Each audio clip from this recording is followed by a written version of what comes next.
Hi, welcome to Dairy Queen. It's Triple Truffle Mice, and don't forget your sweetie with a Cupid cake for Valentine's Day. May I take your order, please?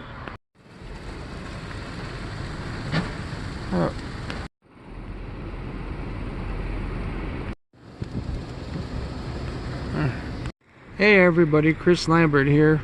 I stopped at Dairy Queen to try this Triple Truffle Blizzard.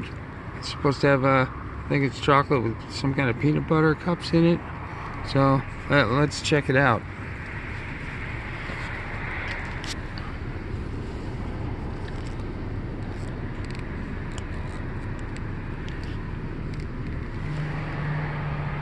Okay, here we go.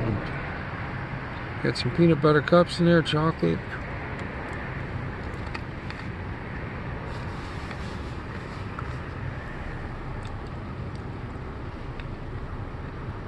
Yeah, that's pretty good.